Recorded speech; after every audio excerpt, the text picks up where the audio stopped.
40 son los minutos que tardo en llegar de mi casa al trabajo. Dado que es un viaje de ida y vuelta, si sumamos eso, la vuelta, hace un total de 40 más Recuerda que 40, te llevas una. 80 minutos. O lo que es lo mismo, Dios, 1 hora y 20 minutos. 1 hora y 20 minutos. El tiempo en el que el veneno de una taipán del interior te puede matar por 2 veces. El tiempo en el que el huracán Irma se desplazaba hasta 30 kilómetros de distancia arrasando todo a su paso. El tiempo que dura el 7º capítulo de la 7ª temporada de Juego de Tronos. Ya he escrito en 2 ocasiones sobre cómo se ha ido esta serie a la mierda y odio repetirme, por lo que tenéis ahí 2 textos bien hermosos y lozanos para saber por qué pienso eso. Pero viene bien contextualizar para comprender bien mi línea argumental, por lo que, aunque sea, voy a intentar resumirlo. Hemos arruinado Juego de Tronos.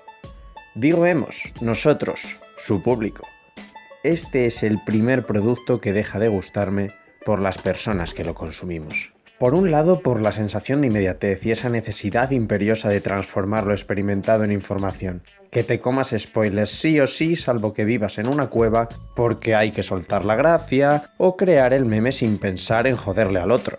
O qué coño, a veces disfrutando por reventarle la sorpresa a alguien en su cara. La emoción por ver un capítulo pasa a ser estrés, tratar de verlo cuanto antes para poder llegar virgen a él, o para ser el primero en poner en redes sociales.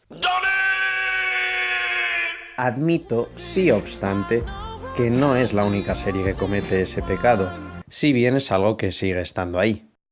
Por otro lado, por aplaudir lo genérico. Aunque el universo de George R.R. Martin se inspira en múltiples influencias, la de Tolkien, como clara evidencia, ha conseguido reflejar una mitología y lore propios que se sienten distintos. Ayuda a ello la ristra de personajes únicos, grises todos, en los que las líneas entre bondad y maldad se difuminan, y escoger bando se muestra como una decisión interesante y no exenta de conflicto moral. Adoro además ese rollo de folclore europeo que se respira en su ambientación y criaturas, y agradezco que no se recurra en el fácil recurso de los elfos, los enanos, los orcos y demás. El problema es que la serie poco a poco ha empezado a coger una pizca de allí y otra de allá para trastocar esa esencia inicial. Que si House of Cards, que si Walking Puto Dead, eso es una puñalada directa a mi corazón. El cine es una industria cada vez más genérica. Menos riesgo, menos ideas, menos originalidad, más refritos, más reboots, más remakes, más copias. Ese erial en el que sobreviven las series, nuestra ínfima esperanza de ofrecer algo distinto y distintivo junto al género indie, no puede permitirse alabar lo cotidiano y elevarlo a la categoría de obra maestra. Porque Juego de Tronos en sus primeros compases te agarraba de las pelotas, se acercaba violentamente a tu oído y te susurraba: ¿crees que esto es más El Señor de los Anillos? Pobre niño del verano. Y te atrapaba con su tono oscuro y te conquistaba con sus personajes, y te hacía desconfiar del menos pintado y te asombraba con sus giros de guión, y al final de cada capítulo te dejaba con ganas de más. Pero después ha comenzado a transitar caminos que ya conocemos, esclarece esas líneas entre bondad y maldad y se vuelve un producto endeble, dolorosamente predecible y sobreexplicativo. ¿A qué hora viene el 2? Algo dirigido al consumo de masas que te lleva de la mano porque ¿cómo vas a cruzar la calle tú solo si eres un nene? Anda, sígueme de cerca. Yo te puedo mostrar un fantástico... Perdón. Es que si me aburro yo me las invento. Llego a un punto clave. No puedo continuar sin destripar la serie hasta su 7ª temporada incluida, por lo que concluyo con una recomendación para quienes duden si deben ver Juego de Tronos. Ni se os ocurra. Hay cientos de series mejores, como Big Bang Theory. Bueno, vale, ahí me he pasado. Leed los libros, no sé, o ved otra cosa. No os dejéis embaucar. Y me están embaucando algunos de ustedes. No caigáis en la trampa. ¡No caigan en la trampa! Porque solo hay 2 salidas posibles a esta experiencia. ¡Al loro! 1. que os amargue la existencia como ha hecho conmigo, os volváis personas hurañas que rehuyen la luz del sol y os paséis todo el tiempo demostrándole al resto sin éxito que se equivocan, o 2, que os encante como a la mayoría de la gente y os convirtáis en otro de esos idiotas. ¡Empezamos!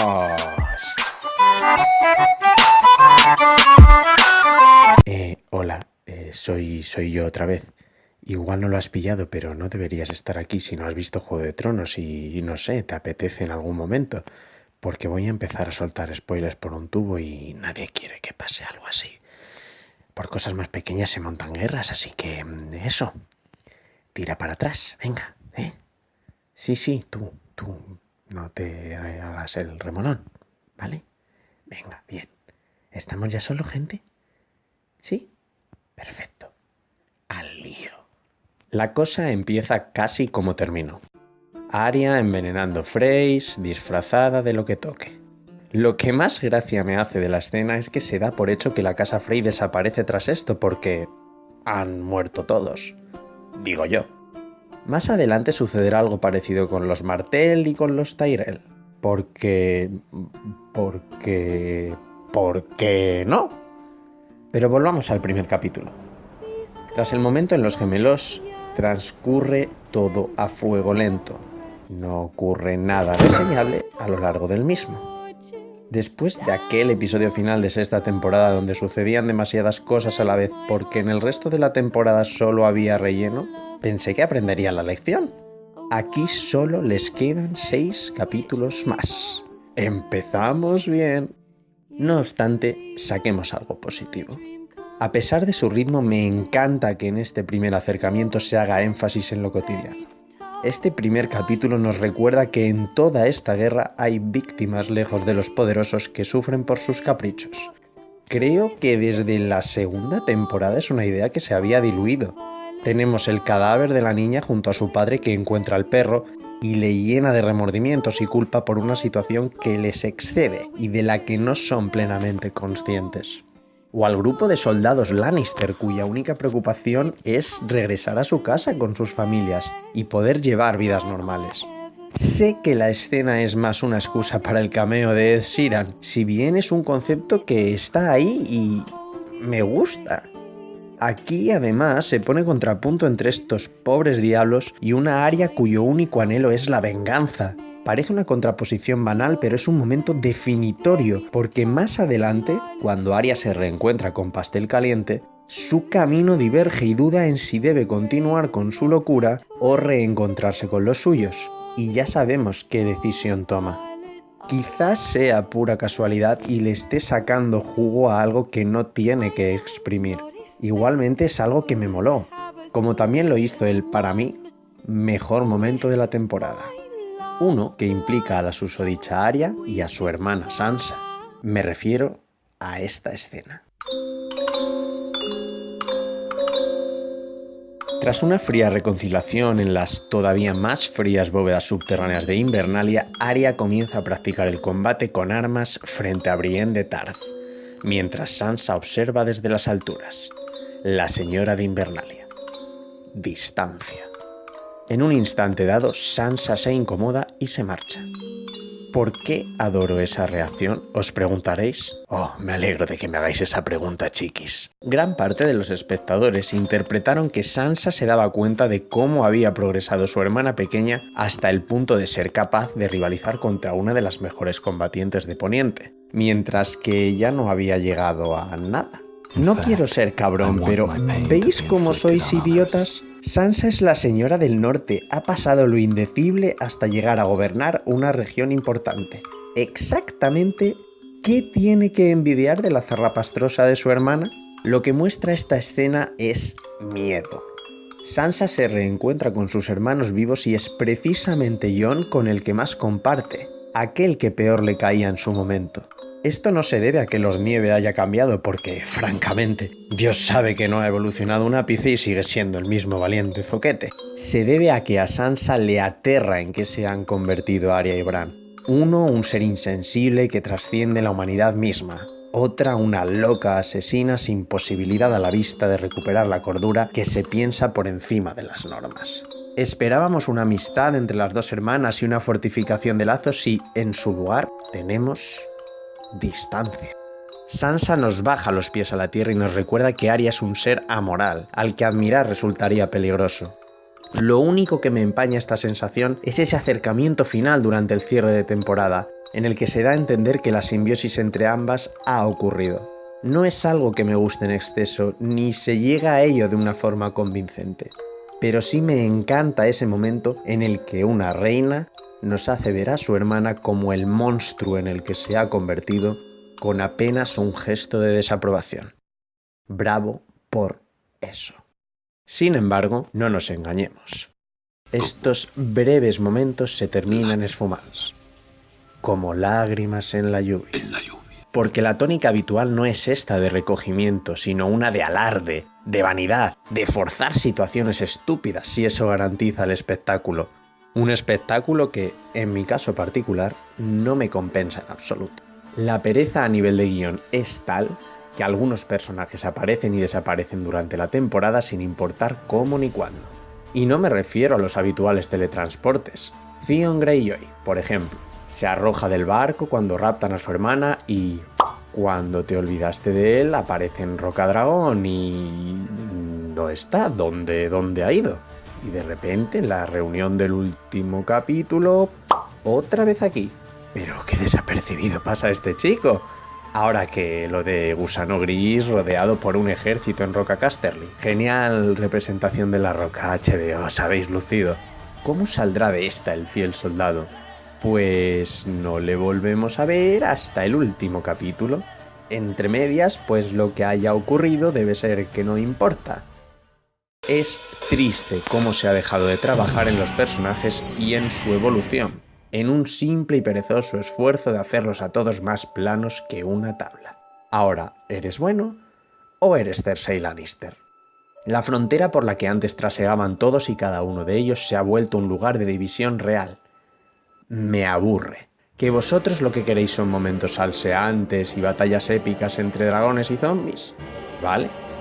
Ahora bien, que para llegar a esos momentos fuerces la máquina orquestando el plan más imbécil que se os ha venido a la cabeza en una noche loca de alcohol y anfetas, ya no me convence tanto. Pues la cosa es esta. Se me ha ocurrido que vayas tú y un puñadico de tus compañeros al otro lado del muro a cazar un zombie. ¿Cómo lo ves?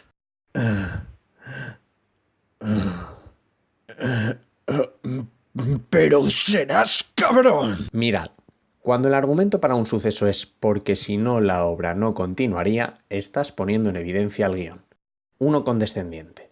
La peor idea de la historia sirve de excusa para que los caminantes equilibren fuerzas contra el bien y traspasen el muro.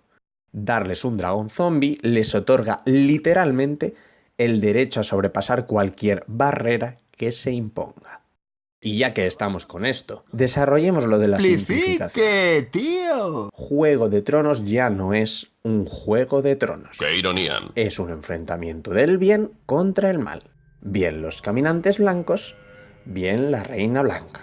¿Sabéis con qué rima? Con blanquito de mierda. La ambigüedad moral esta temporada se reserva a un solo individuo.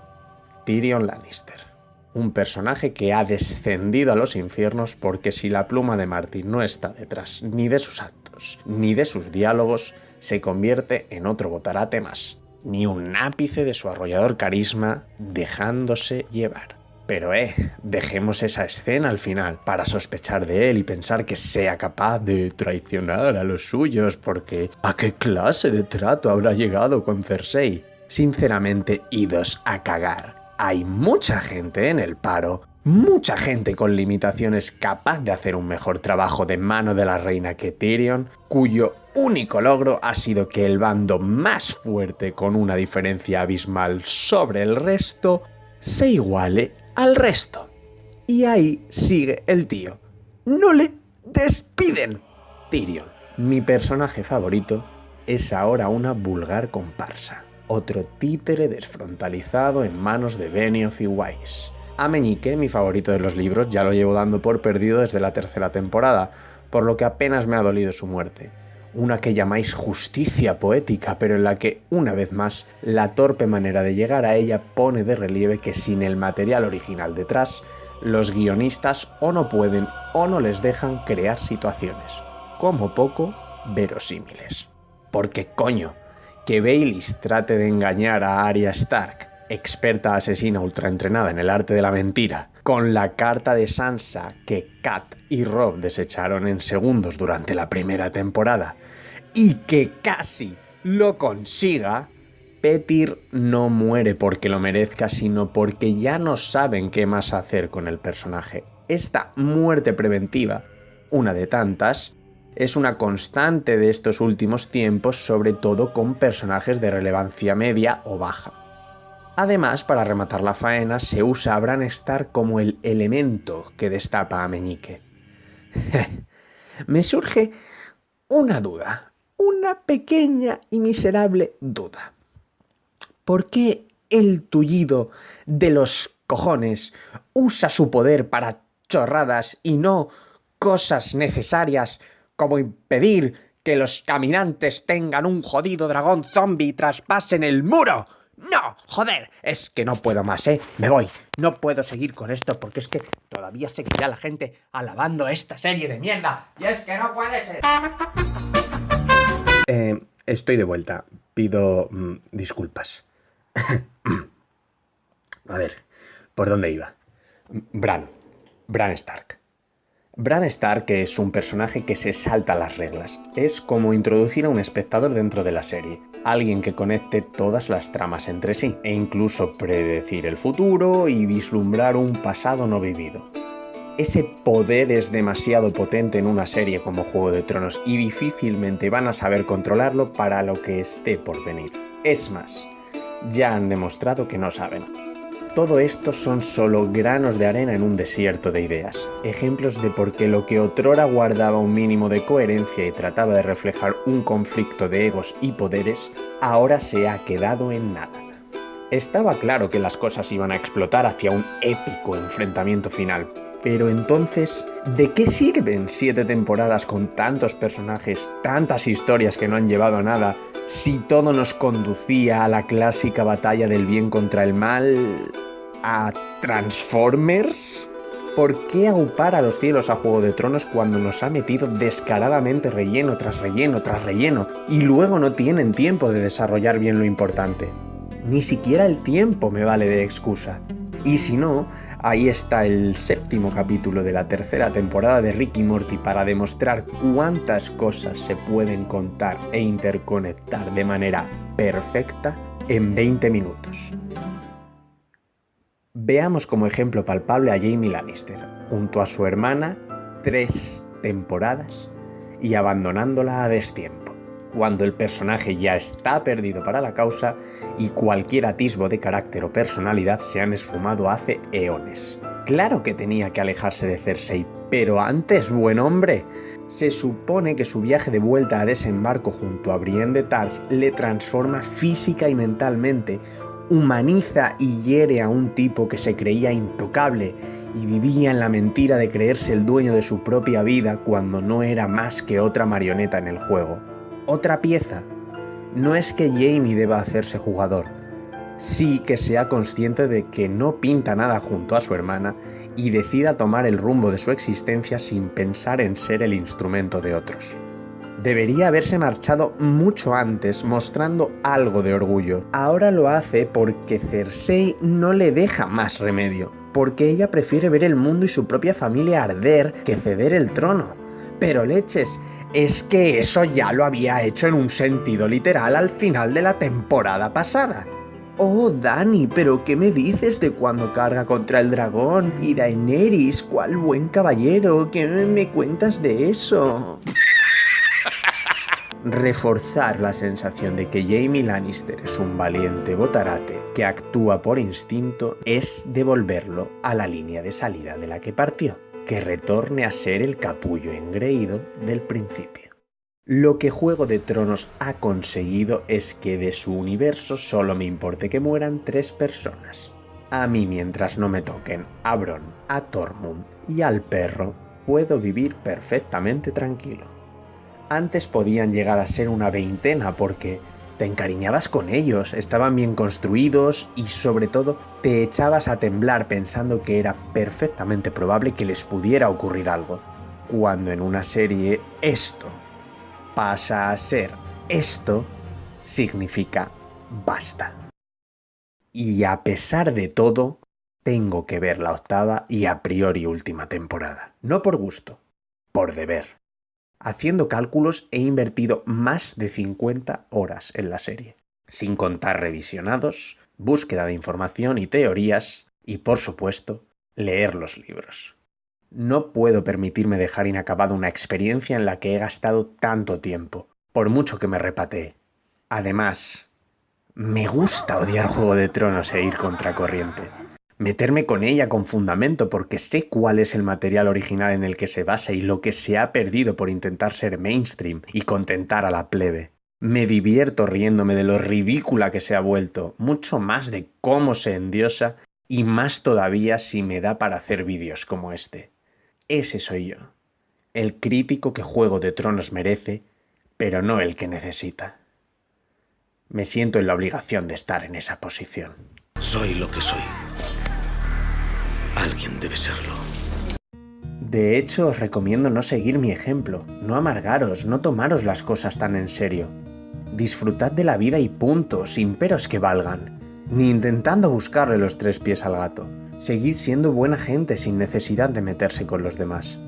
Seguid viendo y amando Juego de Tronos, sin reparos. Seguid siendo gilipollas.